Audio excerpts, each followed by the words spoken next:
Мы продолжаем освещать самые заметные события. В студии Надежда Саханская. Здравствуйте. Коротко о темах к этому часу.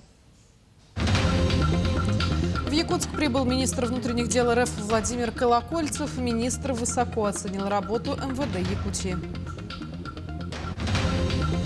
Предприниматели и активная молодежь обсудили перспективы развития якутских сел. В Горном районе состоялась презентация инициатив. Ну а в Вилюйске полным ходом идет реставрация. На формирование комфортной городской среды выделено 22 миллиона рублей. С рабочим визитом Якутск посетил министр внутренних дел России Владимир Колокольцев. После совещания с главой Якутии они посетили Центр госуслуг МВД. МФЦ работает в тестовом режиме 8-й месяц. В здании площадью 1500 квадратных метров по принципу открытого окна оказывается комплекс услуг. В нем размещен миграционный отдел, ведется и регистрационный учет граждан. Также предоставляются госуслуги по линии управления госавтоинспекции. В центре сдают экзамены на право управления транспортом. По итогу 7 месяцев отделом по вопросам миграции оказано 115 тысяч услуг. Центр оснащен специальными кабинетами для маломобильных граждан. У нас внизу имеется кнопка для маломобильных граждан. Мы встречаем данных граждан и принимаем на первом этаже. Здесь у нас специальная предоставлена комната. Здесь по линии госавтоинспекции мы проводим государственные услуги, то есть по предоставлению именно водительских удостоверений, а также регистрации транспортных средств. Мы принимаем через портал госуслуг и обрабатываем заявление сразу через госуслуги. И сразу же электронно отправляем заявление. Было очереди очень много раньше, а сейчас, как вы видите, очень удобно. Также рабочая группа посетила Центр, являющийся уполномоченной организацией по оформлению и выдаче патентов иностранным гражданам на территории Якутии. Центр функционирует 1 месяц. Сотрудники оформляют и выдают патенты иностранным гражданам на работу в республике сроком от 1 до 12 месяцев, а также проводится обучение русскому языку и индивидуальные консультации. На сегодня патенты получили 7417 граждан. Такие пилотные проекты действуют в 5 регионах. Это Татарстан, Кемерово, Челябинск, Хабаровск и мы. Но мы начали работать в этом году. У нас поставлена задача охватить 17 тысяч иностранных граждан по республике. Мы считаем, что вся наша работа – это помощь миграционным службам, это во-первых. Во-вторых, это снижает преступность в миграционной среде. Специалисты Республиканского психологического центра продолжают работу с участниками СВО и членами их семей. Так, за прошедшую неделю было проведено более 270 индивидуальных и групповых видов психологических работ. Кроме того, по госпитальному направлению психологическая помощь оказана бойцам СВО, находящимся в Ростове-на-Дону. Получить помощь и поддержку можно, записавшись по номеру 31 91 09. Также работает круглосуточный телефон доверия 8 800 135 50. Для участников спецопераций, членов их семей, а также по иным кризисным направлениям услуги ЯРПЦ бесплатны. Все обращения к нам анонимны и конфиденциальны, не только по направлению СВО. Не требуется документов, можно записаться под псевдонимом. Подчеркнем, что несмотря на квалификации по клинической психологии, наши специалисты не медики, не психиатры, поэтому у нас не ведется никакой постановки на психиатрический учет. Наша специализация социальная, гражданская психология. Министр предпринимательства, торговли и туризма Якутии Георгий Андреев посетил Татинский улус. В рамках визита он провел ряд встреч и совещаний, направленных на развитие предпринимательства в регионе. Были подняты вопросы тарифа электроэнергии, субсидий для местных производителей и фермеров, развития инфраструктуры для туризма, улучшение условий для ведения бизнеса и сотрудничества между предпринимателями и государственными органами. Министр посетил местную пекарню и мастерскую кузнеца, ветерана СВО Эдуарда Тарабукина. У нас в команде есть директор фонда, который разработал сейчас специальный кредитный тариф для начинающих предпринимателей, ветеранов, займ под 1%. Да, это очень мощная поддержка. И самое главное, хочу уточниться, это не только для самих ветеранов, но и для их близких родственников. С каждым разом я вижу со стороны, как улус меняется, появился свой стиль, различные какие-то культурные движения. Также предприниматели и активная молодежь обсудили перспективы развития якутских сел. В селе Магарас горного района прошел ежегодный фестиваль «Одуну форум», площадка для единомышленников со всей республики, где они обмениваются идеями и разрабатывают новые проекты.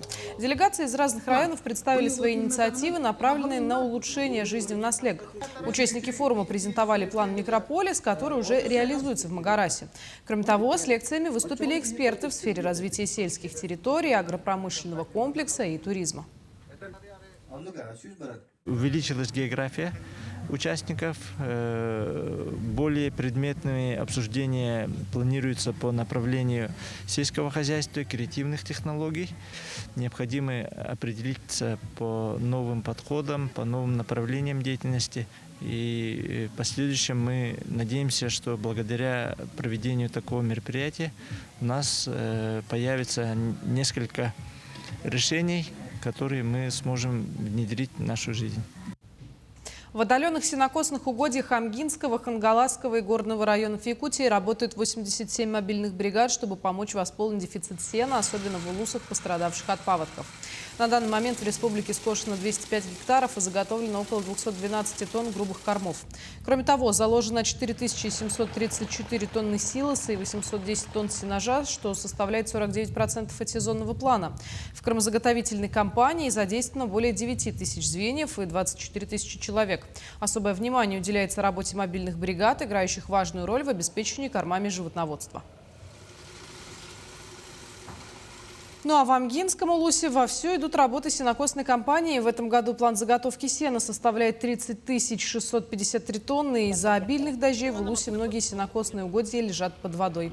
Но, тем не менее, все сельскохозяйственные организации и предприятия работают в полную силу. На днях первый заместитель главы Амгинского улуса Василий Бураев работал в Имисском, Алтанском и Сатагайском наслегах, где проверил ход работ по заготовке сена. Как отмечают сенокосчики, урожайность в этом году неплохая, поэтому, если благоприятные погодные условия позволят, есть все шансы выполнить план.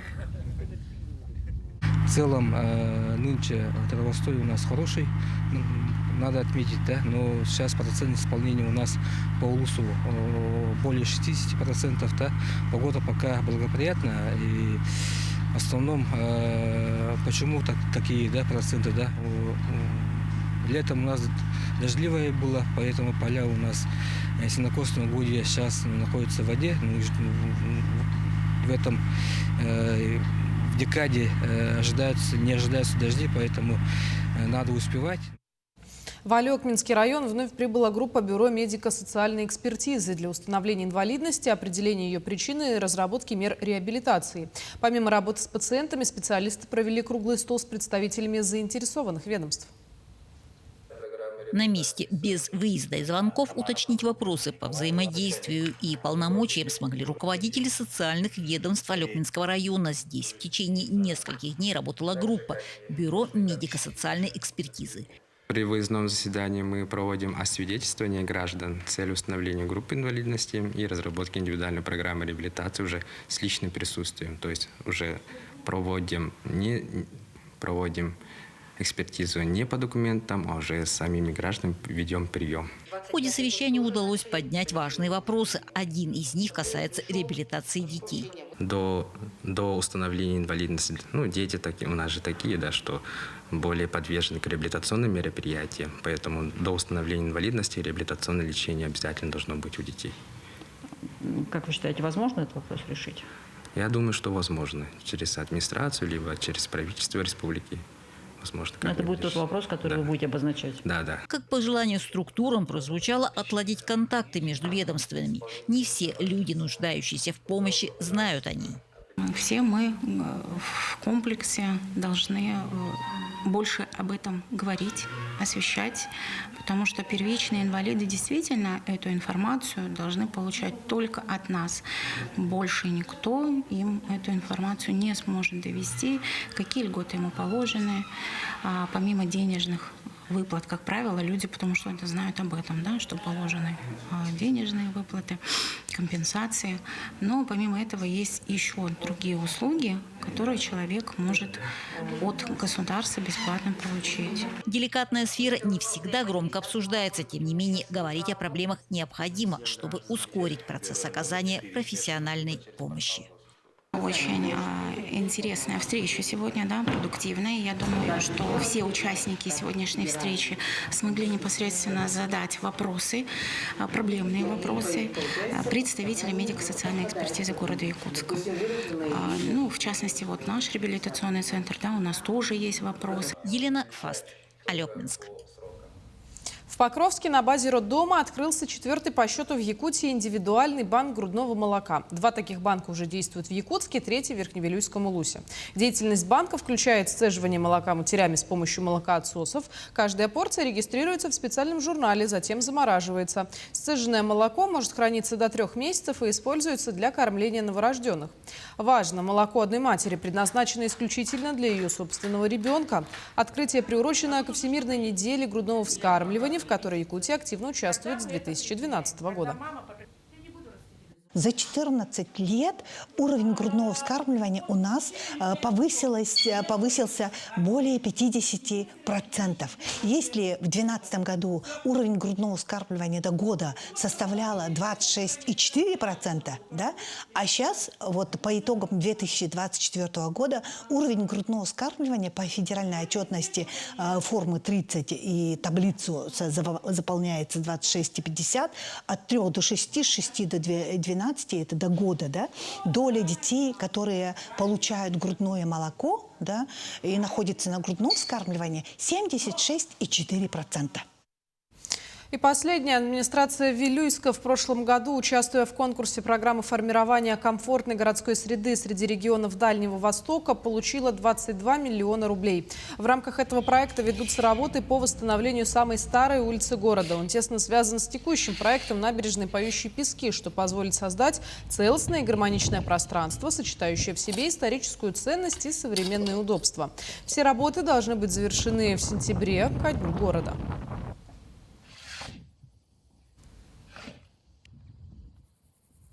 Сейчас мы находимся на объекте старый город Вилюйска. Это сердце города Вилюйска было, когда его начали основывать вилюйские казаки, в целом наше местное население.